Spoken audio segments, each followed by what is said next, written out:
Ma'am আসসালামু আলাইকুম। ওয়ালাইকুম আসসালাম। আরে সুইটি দোস্ত তুই এইখানে? হ্যাঁ আমি এখানে, কিন্তু তার আগে তুই বল, তুই কি এই জায়গায় সিকিউরিটি চাকরি করস? হ্যাঁ আমি এইখানে সিকিউরিটি চাকরি করি, কিন্তু তুই উপরে কোথায় যাচ্ছিস? আরে আমি উপরে কোথায় যাচ্ছি মানে, এই অফিসটাই তো আমার, আর এই অফিসের মালিক আমি। কি তুই এই অফিসের মালিক? কিন্তু আমি তো তোরে আগে এখানে কখনো দেখি নাই। তুই আমাকে এখানে কিভাবে দেখবি? আমি তো এখানে আসি না, আমার এরকম আরও 2-3টে অফিস আছে। এই সমস্ত কাজগুলো আমি অনলাইনেই করে থাকি, আর জরুরি একটা মিটিং ছিল তো তাই এই জায়গায় আসা আজকে। ও আচ্ছা, আমি মনে মনে এটাই ভাবতাম তুই যেরকম একটা ট্যালেন্ট ছাত্রী ছিলি, অনেক ভালো ছাত্রী ছিলি, তুই একদিন অনেক বড় কিছু করবি। সেই জন্যই তো আজকে এরকম একটা বড় অফিসের মালিক হইছস। তোর জন্য আমি অনেক দোয়া করি দোস্ত, তুই আর অনেক বড় কিছু কর। আচ্ছা আচ্ছা ঠিক আছে, এসব কথা বাদ দে, তুই আগে আমার সঙ্গে চল, একসাথে বসে চা খাবো। আরে সুইটি তুই এগুলো কী করতেছস? আমি হলাম সাধারণ একটা সিকিউরিটি গার্ড, আর তুই হলি এই অফিসের বড় মালিক। আমি যদি তোর সাথে চা খাই তাহলে কি তোর মান সম্মান থাকবো? তোর অফিসের স্টাফটা তোরে নিয়ে হাসাহাসি করতো না? তুই যা যা অফিসে যা। আরে বুকা, মানুষে কি বলবো এটা তো আমার দেখার বিষয় নয়। দিন শেষে তুই হচ্ছস আমার দোস্ত। চল চল ভিতরে চল। আরে না না না, তুই অফিসে যা, এখন আমি এই গেটের দায়িত্বে আছি, এখন অফিসে যাওয়া যাবে না। আর যদি চা যদি খাইতে হয় অন্য এক সময় বাইরে বসে চা খাবো, ওই সময় বসে আড্ডা দিব। আচ্ছা ঠিক আছে, আমার মিটিংয়ের সময় হয়ে গেছে, আমি গেলাম। অন্য একদিন বাইরে বসে চা খাবো আর আড্ডা দিব। আচ্ছা ঠিক আছে দোস্ত। আমার বন্ধু এতগুলা কোম্পানির মালিক হয়ে গেছে, এত টাকার মালিক হয়ে গেছে। যাই হোক, আমার বন্ধু হয়েছে মানে তো আমিও হয়েছি, ঠিক আছে। আরে আমার দোস্ত মনে হয় চাবিটা ফালাই রেখে গেছে, কারণ এখানে তো আগে চাবি ছিল না। আমার মনে হয় তাড়াহুড়ো করে ফালাই রেখে চলে গেছে। ঠিক আছে যাই, অফিসে যাই আর চাবিটা দিয়ে থুয়ে আসি।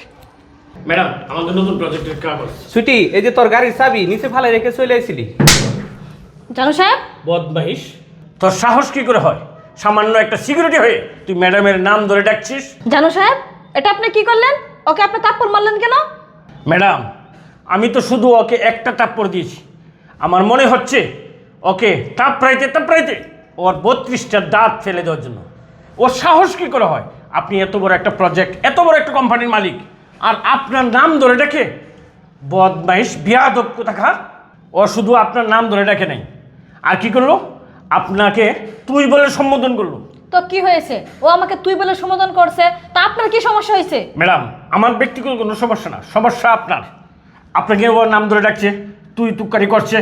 এই কথাটা যদি আমাদের অফিসের সকল স্টাফরা জানতে পারে যে সামান্য একটা সিকিউরিটি হয়ে আপনার নাম ধরে ডাকছে, আপনাকে তুই তুকারি করছে, আপনার সম্মান কোথায় গিয়ে দাঁড়াবে জানেন? ম্যাডাম আপনি শুধু আমাকে একবার অনুমতি দিন, ওকে থাপড়াইতে আমি অফিস থেকে বের করে দেবো। এর কত বড় সাহস আপনার নাম ধরে ডাকে? ওর চাকরি তো আজকে এমনিতেই গেছে। এই ছোট লোকের বাচ্চা, সিকিউরিটির বাচ্চা, যা বেরো বলছি। আর তোর খবর আছে, আমি মিটিংটা শেষ করে নিই।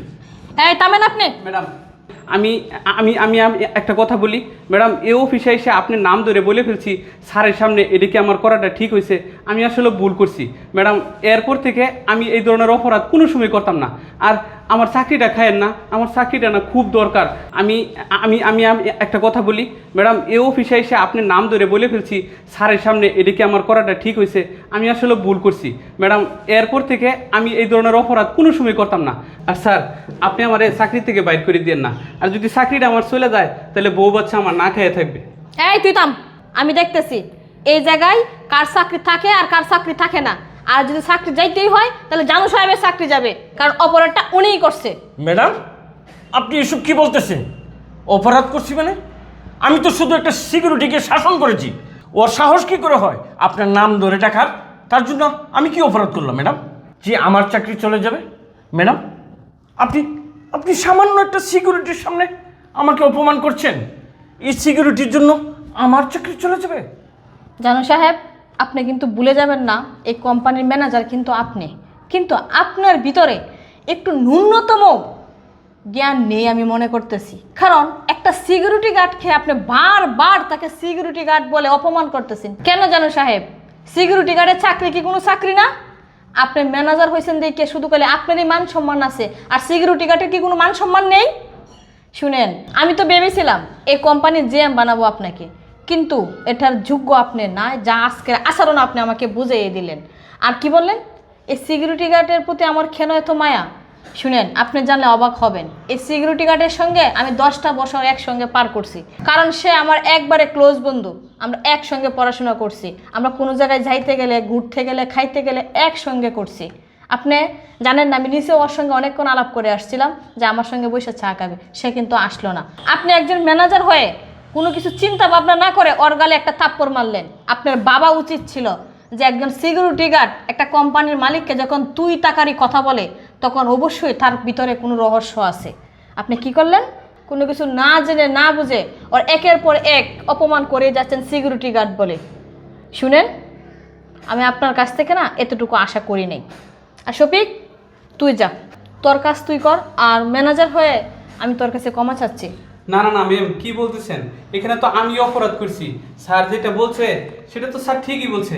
ম্যাম, আমারই ভুল হয়েছে, আপনি আমাকে ক্ষমা করে দেন। আমি আর এই ধরনের কাজ কখনোই করবো না। শুন, আমি তোকে যা বলছি তুই এটা কান কোণে শুনে রাখ।